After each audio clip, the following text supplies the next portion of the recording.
Yes, welcome everyone here to the Smash Sports Show right here on Smash FM here on a lockdown Saturday here in Melbourne. Of course, let's continue the sporting theme in particular, and of course, let's talk a bit about softball. And of course, we've got a very special guest. Of course, she's from the Frankston Softball Association as well. She actually represents the Titans in the Open Women's competition as well. Of course, her name's Katherine. She joins us right now. Thanks, Katherine, for joining us. No worries, Will. Thank you very much for having me. No worries. Well, since we last spoke to you, I guess it's been quite a while now. I guess what have you been doing, especially in lockdown, to hopefully get yourself back onto the softball field again?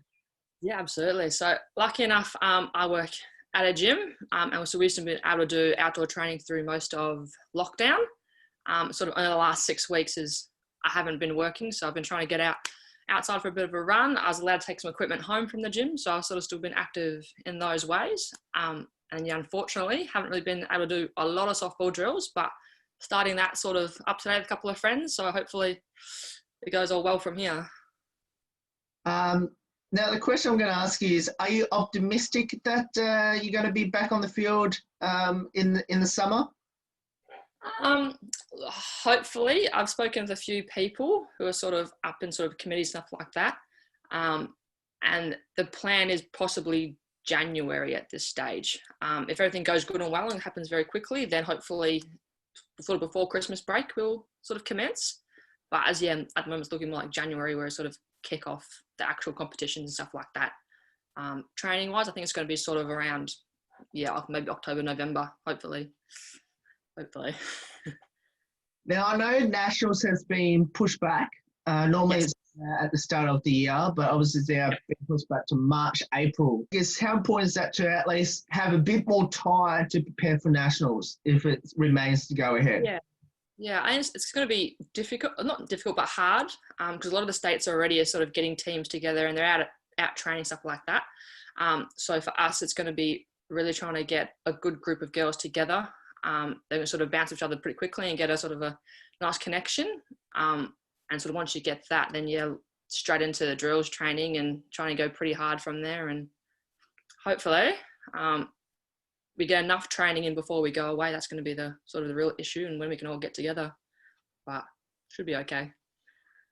Now, I'm pretty sure next year's national championships is not over in the West, which I'm assuming that's pretty good news to not go all the way to the other side of the country for the last 2 years. I guess how good is it to at least be a little bit closer to home than being 4-hour flight away? Absolutely. So it's going to be in Canberra. So I've played there a couple times. Absolutely great grounds, great facilities. The weather will be interesting because especially later in the year, we'll see how if the rain holds off, because that's the good thing about going to Perth. It was always sunny around there. But it should be good weather no matter what. It normally brings it out for the softball week of our tournament. And it's normally always sort of sunshine and stuff like that. So here's hoping it stays that way. Last time we had you on the show was obviously for the Airbone Cup last year. We'll talk a bit about that in just a moment. But I guess how did the team go at Nationals in Perth early in the year? Yeah, I think we did well. We had a sort of a new group, sort of young group of girls coming through. It was a good time. So it was my first year. So it was really good to experience sort of what goes on and sort of what you need to do to get to that higher level. So we put a lot of good games together. Unfortunately, we couldn't get the results that we wanted, but we're trying to believe in the process and trying to go to that sort of next step, whether it be that national, seeing what we sort of went wrong, what we can improve on, and then hopefully building on that this year going forwards. And hopefully this year we'll get up somewhere close. That's the aim. Now, I guess out of the team that went to Perth, how many of those were from Frankston? Only myself. So on my lonesome there. What did that mean to you to be the only one representing Frankston in the state team? Yeah, no, well, Frankston, I've been at Frankston for, I think this should be my 19th season that I've been playing. So coming from there is great. The club support you've got there, and sort of how proud they are of you when you do anything, it's always great. So a lot of the girls were on their phones on the live streams, having a little bit of a watch and stuff like that. But nah, it's sort of great to come from that place. Now, let's talk a bit about the Airbone Cup. Of course, as you mentioned prior to coming on, that right now, or very close to being right now, of course, it would have been the weekend of the Airbone Cup normally. I guess for you, how special is to be part of that? And I guess, obviously, and I guess especially winning it all last year. Yeah, it's been great, especially just to get, I suppose, a new competition up and running. That's more sort of higher elite level. That's always good, especially running into a nationals tournament. You want that gameplay, and you want to have them sort of tough decisions, and sort of challenging yourself in it. So it's always been good to get that up and running. Unfortunately, I didn't win it last year. So far, we've been pipped at the post quite a couple of times, unfortunately. So yeah, I think the first year we came runners up, and even last year I think we came runners up as well. So we're not looking good too far, but we'll see. That's right. I forgot your team was runner-up the last 2 years. Yeah, Black Storm. Now, of course, last year was a bit different from the fact that you went from here, there, and everywhere across Melbourne. Of course, went to Sunbury, then obviously Northern Districts, to Knox, to Waverley, and obviously the grand final at Glenara. How good is that to at least play at different venues across Melbourne last year? Absolutely. I think it was good for everybody who lived them suburbs who might not get that competition out there. So just say we went to, where do we go to? Just say even like going to Werribee. They have competition out there all the time, but it's supposed to be the best of the best girls in the state.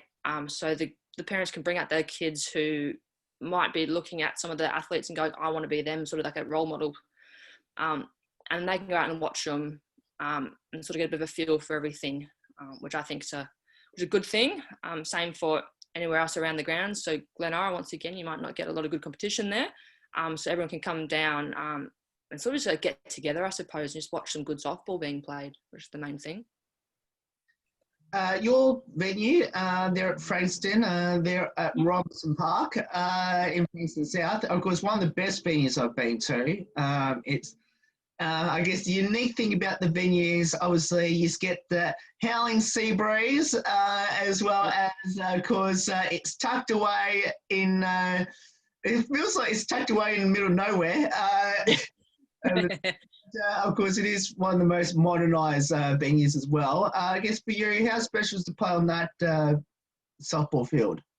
Yeah, every time I get to play on there, it's amazing. Whether it be a competition or it would just be like a Saturday local comp. I always love getting out there, especially with the new club rooms. They've been there for a few years now, which makes it a whole lot better and makes sense of the atmosphere around. But yeah, couldn't think of any sort of place better to play on. Every sort of week you go there or training you get there, you're like, let's go. Sort of like a little happy place, I suppose. But nah, love the place. Let's talk a bit about your softball journey. Where did it all start and why did you choose it? I got into it by family friends. So they sort of told my parents, bring your daughter down one day. So they brought me down to sort of a come and try day. And then since then, I've really never left the place. So I started probably when I was sort of maybe 7. And I've just continued through the whole entire way. And I was saying to someone the other day, this has been the longest break that I've ever had in the sport, which is a little bit crazy, but yeah, so sort of started from there. And then, yeah, sort of started trying out for sort of national team, state team, stuff like that. And yeah, haven't really looked back in any sense. Do you have any particular highlights throughout your softball journey? I've won probably my first premiership at Frankston. I was probably maybe 14. That was sort of a highlight because I never really felt not joy of winning, but I haven't really felt that, overall completeness of playing a whole entire season and then getting what you sort of aimed for the whole entire way through. So that's been one of my highlights. But yeah, general ones of sort of making your first state team and you're getting your parents telling you that you've made it and stuff like that. That was always a cool sort of moment to get across the journeys. Now, of course, whereabouts on the softball field do you play, and do you have a preferred position on the softball field that you would rather be playing? Yeah, so I've been playing outfield or centre field for the last probably 3 or 4 years. I used to be a shortstop beforehand, but then I broke my jaw while playing softball, so I sort of stay away from the infield now. So send me to the outfield is where you pretty much find me through most games. Now, what does the sport of softball mean to you, and especially playing there at Frankston? Yeah, well, I think it's sort of, as everybody says, it's sort of everything. But it's sort of your world. Like, you sort of get trapped into softball, and then you're stuck there. Like, no one really ever leaves it. And it's just one of the sports where it sort of all brings you together. So especially at Frankston, you've got the community base there.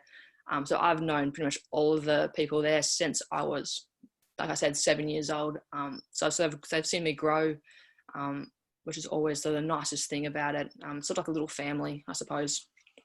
But yeah, it's very special. Do you have any short or long-term goals in the sport of softball? I think just going forward, it's going to be about just doing the best that I can and trying to reach the potential that I have. So whether that be I get into more state national teams, that'd be great. But I'm just going to push myself to get a little bit better sort of each time going forward. So there's no real sort of goals. It's just trying to improve on what I can now, and build my way up. And what will be your advice to our listeners out there that should get involved in softball once we get our lockdown? Yeah, absolutely. I think just go for it. It's a great sport. There's a great community base around it. You'll find your friends for life. So I reckon if you see it up and come and try it, go and try it. And hopefully you will love it and you sort of stick around with the sport forever. And it can take you places that you thought might have not happened ever. So I say jump on board. Now, let's finish on a couple of light-hearted questions about your teammates. Mm-hmm. Firstly, any embarrassing moment by anyone on the softball field? Embarrassing moments. There's plenty of been sort of trips and falls that are that are quite funny. One of the more recent ones is I had one of my teammates, they slid into a base, unfortunately, sort of did a little bit of damage to her knee, but the ambulance came and had to give her a little bit of a green whistle. So there was plenty of jokes that coming around of her of what she was saying and what she wanted to do with this under a little bit of a green whistle haze, I suppose. So I might keep them a little bit private, but it was quite the moment, actually. Who's the comedian in the team? Local stuff. I think everyone sort of bounces off each other. So I've got a couple of girls, got Bree, Callie, Jess, Shannon. I sort of normally bounce off them a little bit. So always creating a little bit of trouble. Sort of going through the Titans team. Bree Trim's up there. She's always a pretty funny girl. But yeah, everyone sort of just gets involved on any sort of the jokes, which is always good fun to have a little bit of laugh with them all, which is, yeah. Now, any good singers or dancers we should know about? Oh, to be fair, I haven't heard a lot of them. Like, you get the normal bus singing when you go into ground, stuff like that. Don't know if we call them good singing, but they give it a damn good shot. Now, of course, do you have a pre-game superstition or ritual? Not really, to be honest. I'm normally just go with the flow and whatever happens. I normally try to have like a banana before the game, something like that, just to keep my sort of sugar levels and stuff up high.